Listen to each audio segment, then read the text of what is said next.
मी अमरावतीमधनं येते. अमरावतीत रामपुरी कॅम्प भागामध्ये बिबट्या शिरलाय. मुख्य वस्तीत हा बिबट्या शिरलाय, त्यामुळे नागरिकांमध्ये भीतीचं वातावरण पाहायला मिळतंय. तब्बल 3 तासापासून वन विभागाचं सर्च ऑपरेशन सुरू आहे आणि ही दृश्यही आता समोर आलेली आहेत. प्रणय निर्माण अधिक माहिती देतील आपल्याला थेट अमरावतीमधून. प्रणय, 3 तास उलटून गेलेले आहेत.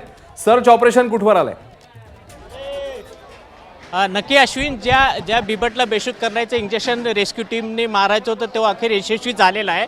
ही जी बिल्डिंग आहे, या बिल्डिंगमध्ये तो बिबट्या सुरुवातीला या दुकानदाराला दिसला होता आणि हे दुकान मालक महापौरचे लहान बंधू आहे. त्यानंतर तो मागील या दुकानाच्या पाठीमागे जो घर आहे त्या घराच्या बिल्डिंगवर तो पळाला आणि तिथे पाण्याच्या टाकीच्या बाजूला तो लपला होता. आणि जेव्हा वन विभागाच्या रेस्क्यू टीमने त्याला बेशुद्ध करण्याचं इंजेक्शन मारलं, डॉट लागल्या, त्याच्यानंतर तो तिथून परत या बिल्डिंगमध्ये आला आणि या बिल्डिंगमधून या ठिकाणी जो महानगरपालिकेचं उद्यान आहे, या उद्यानाला लागून एक जे बंद असलेले एक हे आहे बिल्डिंग, त्या ठिकाणी तो पळालेला आहे. आता वन विभाग वाट पाहते की 10 ते 15 मिनिटात जो त्याला बेशुद्ध करण्याचं इंजेक्शन आहे तो जेव्हा त्याला असर करेल त्याच्यानंतर तो बेशुद्ध होईल आणि त्यानंतर रेस्क्यू टीमचे जे वन विभागाचे अधिकारी ते त्याला ताब्यात घेतील. आपल्यासोबत जे वन विभागाचे अधिकारी आपण त्यांच्याशी बोलूया.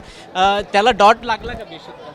सुरू आहे सर प्रोसेस, ते झाल्यानंतर मी बघतो. दिसला काय? किती वर्ष छोटा आहे असं कळते आम्हाला. बघत सुरू आहे आमचं ऑपरेशन, झालं म्हणजे आपल्याला कळतं. अश्विन, हे वन विभागाचे अधिकारी आहे की जे सर्च ऑपरेशन ते सुरू आहे. बिबट्या जेव्हा आम्ही ताब्यात घेऊ त्यानंतर आम्ही तुम्हाला अधिकृत माहिती देऊ असं त्यांचं म्हणणं आहे. परंतु जे भयभीत वातावरण या कॅम्प परिसरामध्ये झाले ते अतिशय मोठ्या प्रमाणात, कारण इतक्या दाट वस्तीमध्ये हा बिबट्या शिरला कसा असा प्रश्न आता या निमित्तानं उपस्थित होतोय. अश्विन, प्रणय, धन्यवाद या माहितीबद्दल. बातमीचे अपडेट्स वेळोवेळी जाणून घेतच राहू.